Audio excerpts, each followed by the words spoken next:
엄마, 아빠가 또 와요. 한겨울 새벽 6살 아이의 떨리는 목소리가 제 가슴을 쥐어뜯었습니다. 소희의 작은 손은 차가웠고 제 손은 피로 얼룩져 있었습니다. 그날 밤 저는 남편 장도훈에게서 도망쳤습니다. 이런 상황이 벌어진 데에는 아주 충격적인 이유가 있었습니다. 잠깐 이야기를 계속하기 전에 여러분께 부탁 하나 드릴게요. 지금 어디에 계신지, 몇 살이신지, 그리고 무엇을 하면서 이 이야기를 듣고 계신지 댓글로 남겨주세요. 1월 중순 새벽 3시가 넘은 시각이었어요. 도훈은 도박으로 300만 원을 날렸고 그 화풀이는 저에게로 향했습니다. 그의 주먹이 제 옆구리를 가격했을 때 저는 소리를 내지 않으려 애썼어요. 소희가 깰까 봐요. 엄마.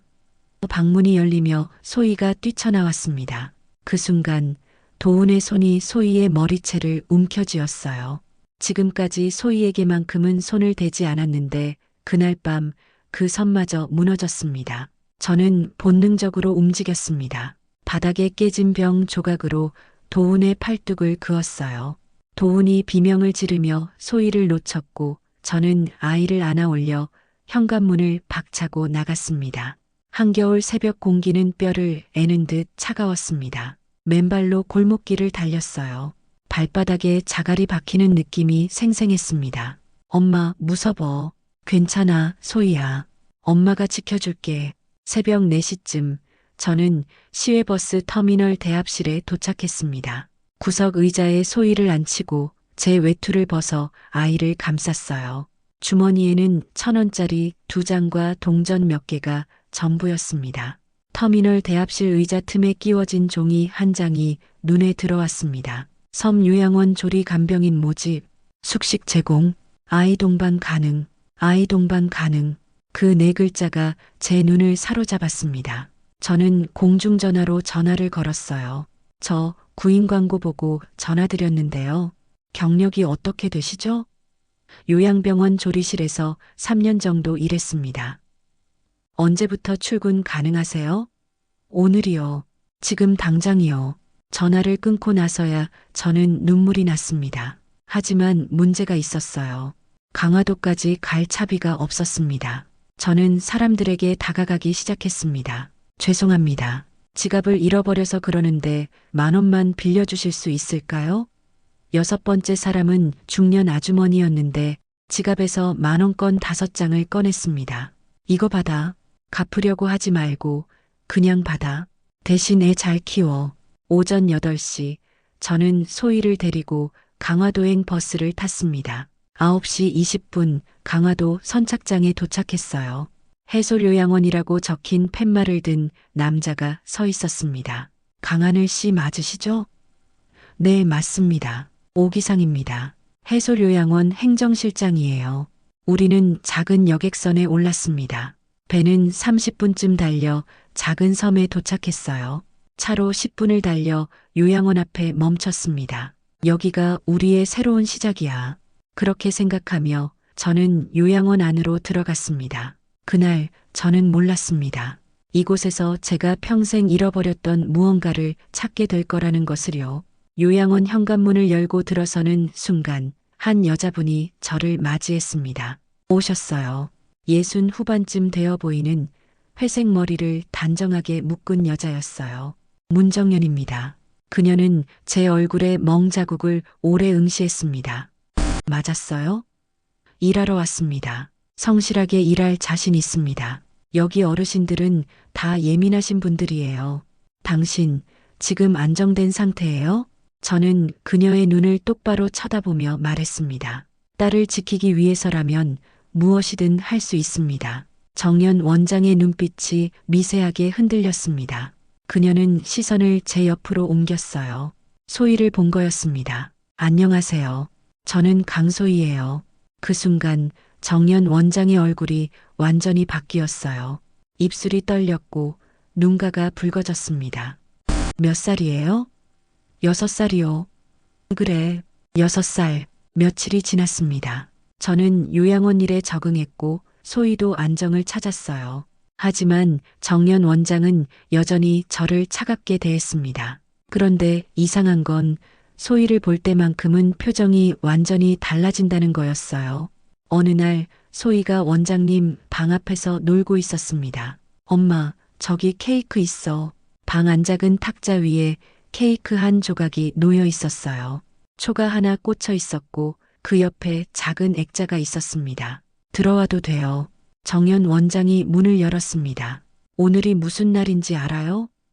도영이 생일이야. 도영이가 누구예요? 내 손녀. 액자 안에는 갓난아기 사진이 들어 있었습니다. 27년 전에 태어났어요. 그런데 태어난 지 석 달 만에 잃어버렸어요. 병원 신생아실에서 화재가 났어요. 제 딸은 그때 화상을 입고 목숨을 잃었어요. 그리고 제 손녀는 어디론가 사라졌습니다. 정연 원장의 눈에서 눈물이 흘렀습니다. 소희가 원장님의 손을 잡았어요. 할머니, 울지 마세요.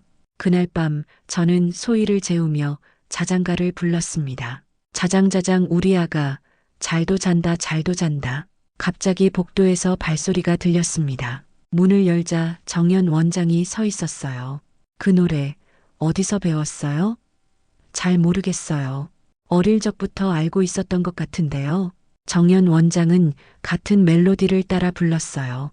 자장자장 우리 아가, 별처럼 빛나라. 제 딸한테 불러줬던 노래예요. 제 어머니가 저한테 불러주셨고 저는 제 딸한테 불러줬죠. 강하늘 씨, 혹시 당신 본명이 뭐예요? 하늘이요. 강하늘. 부모님은요? 모릅니다. 저는 고아예요. 보육원에서 자랐어요. 왼쪽 어깨에 혹시 화상 흉터 있어요? 저는 깜짝 놀라 뒤로 물러섰습니다. 어떻게 아세요? 혹시 당신이. 하지만 그 순간 계단에서 오기상의 목소리가 들렸습니다. 원장님, 사무실 어르신이 호흡이 곤란하시대요. 다음 날 정연 원장이 저를 불렀습니다. 앉아요. 어제 제가 물어본 거 기억하죠? 보여줄 수 있어요? 저는 천천히 왼쪽 옷깃을 내렸습니다. 어깨에 흉터가 드러났어요. 정연 원장이 그 흉터를 보는 순간 몸이 떨렸습니다. 정말 당신이었어. 당신이 제 손녀예요. 아니, 그럴 리 없어요. 원장님은 낡은 사진을 꺼냈습니다. 갓난아기 사진이었어요. 아기의 왼쪽 어깨에 붕대가 감겨 있었습니다. 확실하게 확인하고 싶어요. 유전자 검사해봐요. 제발 해줘요. 저는 천천히 고개를 끄덕였습니다. 그날 제 운명이 바뀌기 시작했습니다. 유전자 검사를 위해 체열하던 날, 저는 행정실을 지나가다 오기상 실장이 컴퓨터 앞에서 제 정보를 보고 있는 걸 목격했습니다. 실장님, 무슨 일 하세요? 오기상은 깜짝 놀라며 재빨리 화면을 껐습니다. 그냥 직원 서류 정리하는 중이에요. 그의 이마에 땀이 맺혀 있었고 눈동자가 불안하게 움직였습니다. 저는 복도 구석에 숨어서 행정실을 지켜봤어요. 오기상은 전화기를 들었습니다. 여보세요. 구청 복지과죠? 강하늘이라는 사람 출생 관련 기록 좀 찾아주실 수 있어요? 1998년 1월 15일 제 생년월일이었습니다. 전화가 끝난 뒤 오기상의 얼굴은 점점 창백해졌습니다. 이런 젠장, 날짜가 똑같아. 며칠 뒤 유전자 검사 결과가 나왔습니다. 정연 원장님이 전화를 받으셨어요. 확률이 99.9%요? 그럼 확실한 거네요? 원장님의 얼굴에서 눈물이 쏟아졌습니다. 도영아, 정말 내가 도영이구나. 하지만 행정실 문 뒤에서 오기상이 모든 걸 듣고 있었어요. 그의 얼굴은 창백했습니다. 그날 밤 오기상은 혼자 사무실에 남아 있었습니다. 책상 위에는 수십 장의 서류가 펼쳐져 있었어요. 모두 그가 조작한 문서들이었습니다. 지난 7년간 오기상은 요양원 운영비를 빼돌려왔습니다. 그렇게 모은 돈이 수억 원이었어요. 강하늘이 원장의 손녀로 밝혀지면 요양원 경영에 관심을 가질 게 분명했습니다. 장부를 확인하고 서류를 검토하면 비리가 들통날 수밖에 없었어요. 안 돼. 이렇게 끝낼 순 없어.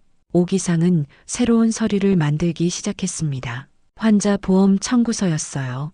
하지만 가짜 환자 명의였고 청구 금액은 강하늘의 계좌로 입금되도록 설정했습니다. 이걸로 넌 보험 사기범이 돼. 하지만 그것만으로는 부족했습니다. 오 기상은 요양원 창고로 갔어요. 돌아가신 환자분들의 유품이 보관된 곳이었습니다. 오래된 금반지, 진주 목걸이, 낡은 회중시계. 오 기상은 이것들을 챙겨 강하늘의 사물함에 숨겼습니다. 다음 날 아침 오 기상은 정연 원장을 찾아갔습니다. 원장님, 심각한 문제가 생겼습니다. 실제로 입원하지 않은 환자 명의로 보험 청구가 들어가 있어요. 그런데 청구 금액이 강하늘 씨 계좌로 입금됐습니다. 정연 원장이 소리쳤습니다. 뭐라고요? 여기 증거입니다. 지난 석 달간 총 800만 원이 허위 청구됐습니다. 이럴 리가 없어요. 도영이가 그럴 리 없어요. 그리고 어제 환자분 보호자가 전화했습니다. 돌아가신 어머니의 금반지가 없어졌다고요. 직원들 사물함을 점검해야 할 것 같습니다. 정연 원장은 한참을 고민하다가 고개를 끄덕였습니다. 알겠어요. 점심시간 정연 원장은 저를 불렀습니다. 도영아, 너한테 물어볼 게 있어. 내 통장 계좌번호 알려줄 수 있어? 할머니는 컴퓨터로 확인하시더니 얼굴이 창백해졌습니다. 도영아, 정직하게 대답해줘. 너 보험 청구한 적 있어? 없어요. 저는 그런 거 한 적 없어요. 내 계좌로 800만 원이 입금됐어. 그럴 리 없어요. 누가 제 계좌를 도용한 것 같아요. 직원 사물함 점검합시다. 우리는 직원 휴게실로 갔습니다. 할머니는 제 사물함의 옷을 드러내기 시작하셨어요. 그 아래에서 금반지와 진주 목걸이, 회중시계가 나왔습니다. 이게 뭐야? 아니에요. 저 이거 넣은 적 없어요. 오 기상이 나서며 말했습니다. 원장님, 경찰에 신고해야 할 것 같습니다. 저 정말 안 했어요. 누군가 저한테 누명을 씌우는 거예요. 그때 소희의 목소리가 들렸습니다. 엄마. 저는 소희를 안았어요. 할머니는 저를 보며 물었습니다. 도영아, 정말 내가 한 거 아니야? 아니에요, 할머니. 저 진짜 안 했어요. 할머니의 눈에 눈물이 고였습니다. 경찰을 불러야겠다. 그 말을 들은 순간 저는 모든 게 끝났다고 느꼈습니다. 경찰이 오기로 한 그날 아침 선착장에서 배 경적 소리가 들렸습니다. 그런데 이상했습니다. 선착장 쪽에서 고함 소리가 들려왔어요. 강하늘, 강하늘 어디 있어? 제 온몸이 얼어붙었습니다. 도훈이었습니다. 저는 황급히 창문으로 달려가 밖을 내려다봤습니다. 장도훈이 언덕길을 올라오고 있었어요. 이년아, 나왔다. 저는 소희를 침대에 눕히고 문을 잠갔습니다. 소희야, 여기 있어. 절대 나오면 안 돼. 현관문이 쾅 하고 열리며 도훈이 들어왔어요. 찾았다. 이년아, 어떻게 여길 찾아왔어? 요양병원 동료한테 물어봤지. 도훈이 다가왔습니다. 이혼? 좋지. 대신 위자료 5천만 원 내놔. 그때 정연 할머니가 나타났습니다. 당장 나가세요. 당신이 원장? 당신 손녀 데리고 살려면 5천만 원 내놔요. 얼마면 되겠어요? 할머니가 물었습니다. 할머니, 안 돼요. 조용히 해, 도영아. 3천만 원 드릴 테니 이혼 서류에 도장 찍고 가세요. 오 기상이 나타났습니다. 원장님, 안 됩니다. 경찰을 부르세요. 야, 이 새끼야. 도훈이 오 기상에게 달려들었습니다. 저도 모르게 제 몸이 사이에 끼어들었어요. 그만해. 도훈의 주먹이 제 얼굴을 향했고 저는 바닥으로 넘어졌어요. 엄마. 소희가 계단을 뛰어내려왔습니다. 몸싸움이 벌어졌고 제 옷이 난간에 걸려 찢어졌습니다. 그 순간 제 왼쪽 어깨와 옆구리가 드러났습니다. 할머니가 숨을 멈췄습니다. 화상 흉터 아래쪽 옆구리에 작은 파란 반점들이 있었습니다. 5개의 점이 불규칙하게 모여 있었어요. 저게. 할머니는 주머니에서 낡은 사진을 꺼냈어요. 사진 속 갓난아기의 옆구리에도 똑같은 파란 반점이 있었습니다. 이건 우연이 아니야. 할머니가 무릎을 꿇으며 울기 시작했습니다. 그때 경찰 2명이 들어왔어요. 신고받고 왔습니다. 고소하시겠어요? 경찰이 물었습니다. 저는 도훈을 쳐다봤습니다. 네, 고소할게요. 도훈은 수갑이 채워져 끌려나갔어요. 저는 주저앉았습니다. 소희가 저를 안았고 할머니가 다가와 우리를 함께 안았어요. 하지만 사건은 거기서 끝나지 않았습니다. 경찰 중 한 명이 오기상에게 다가갔어요. 오기상 씨 맞으십니까? 보험 사기 및 횡령 혐의로 조사받으셔야겠습니다. 뭐라고요? 허위 청구 건으로 고발장이 접수됐습니다. 그리고 수억 원대 횡령 정황이 드러났고요. 강하늘 씨 계좌로 입금된 보험금, 사실은 오기상 씨가 조작한 거죠? 그리고 유품도 오기상 씨가 사물함에 넣은 거고요. CCTV에 다 찍혀 있습니다. 경찰이 오기상에게 수갑을 채웠습니다. 제발 한 번만 봐주세요. 오기상이 끌려나갔습니다. 할머니가 제 어깨를 감싸며 말했습니다. 이제 다 끝났어, 도영아. 그날 오후 섬 보건지소에서 할머니의 오래된 기록을 찾아냈습니다. 왼쪽 어깨 화상 2등도, 왼쪽 옆구리 선천성 모반 5개. 기록과 제 몸이 정확히 일치했습니다. 며칠 뒤 두 번째 DNA 검사 결과가 나왔습니다. 일치율 99.99%, 친손녀 관계 확실. 할머니는 그 서류를 받아들고 한참을 울었습니다. 도영아, 우리 도영이. 할아버지가 저를 안았습니다. 이제 집에 가자. 우리 집으로.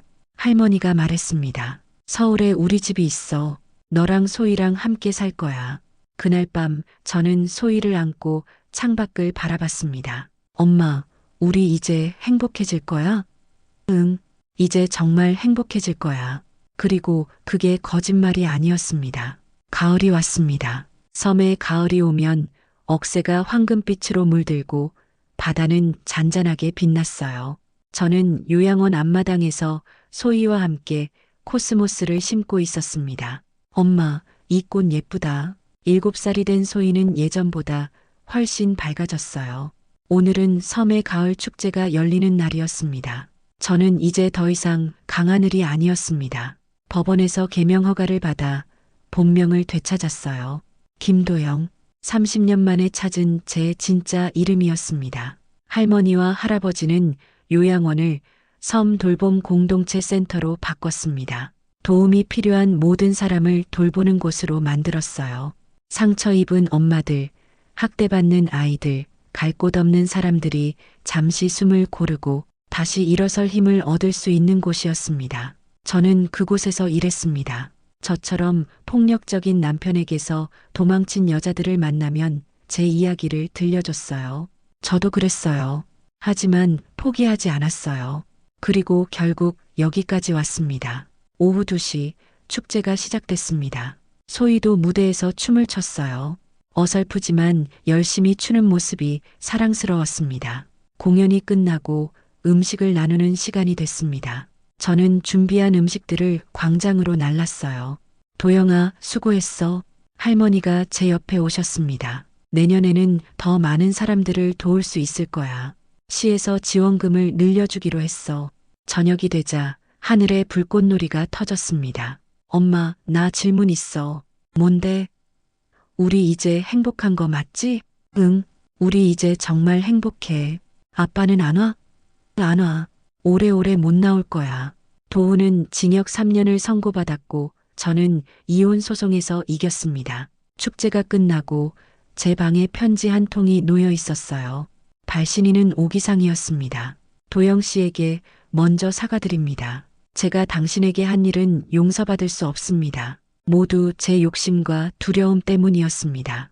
당신과 소희, 원장님, 가족 모두 행복하시길 바랍니다. 저는 편지를 서랍에 넣었습니다. 언젠가 용서해 줄 수 있을 것 같았어요. 며칠 뒤 제 생일이 왔습니다. 아침에 일어나니 거실에 작은 케이크가 놓여 있었습니다. 생일 축하해, 도영아. 할머니가 눈물을 글썽이며 말했습니다. 27년 동안 축하해주지 못해서 미안해. 이제부터는 매년 축하해줄게. 소희가 색종이로 만든 꽃다발을 건넸습니다. 고마워, 소희야. 케이크 초를 끄기 전 저는 눈을 감고 소원을 빌었어요. 우리 가족이 계속 건강하고 행복하게 해주세요. 그리고 저처럼 힘든 사람들이 희망을 찾을 수 있게 해주세요. 그날 오후 저는 소희와 함께 해변을 산책했습니다. 우리 진짜 평생 행복할 수 있어? 완벽하게 행복하진 못할 거야. 가끔 힘든 일도 생기고, 하지만 우리 서로 있잖아. 우리가 서로의 등불이 되어주는 거야. 등불?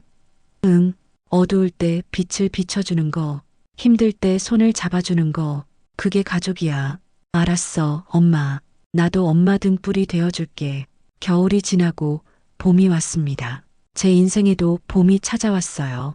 왼쪽 어깨에 오래된 흉터 위로 섬 햇살이 비쳤습니다. 예전에는 그 흉터가 부끄러웠어요. 하지만 이제는 아니었습니다. 저는 소희의 손을 잡고 센터로 돌아갔습니다. 할머니가 마당에서 꽃을 심고 계셨고 할아버지는 벤치에 앉아 책을 읽고 계셨어요. 할머니, 내일 뭐 하세요? 센터에 새 가족이 온대. 부산에서 남편한테 맞고 도망쳤대. 제가 맞이할게요. 그분들 마음 잘 알거든요. 해가 저물었습니다. 저는 가족들과 함께 저녁 식탁에 앉았습니다. 자, 다 같이 먹자. 잘 먹겠습니다. 따뜻한 밥 한 술을 입에 넣으며 저는 행복해서 눈물이 났어요. 긴 겨울이 끝나고 봄이 왔습니다. 진짜 행복은 거창한 게 아니었습니다. 사랑하는 사람들과 함께 밥을 먹고 웃고 서로의 손을 잡아주는 것. 소희야, 사랑해. 나도 사랑해, 엄마. 할머니가 제 손을 잡았습니다. 도영아, 우리 곁에 와줘서 고마워. 이제 우리 가족이야. 영원히.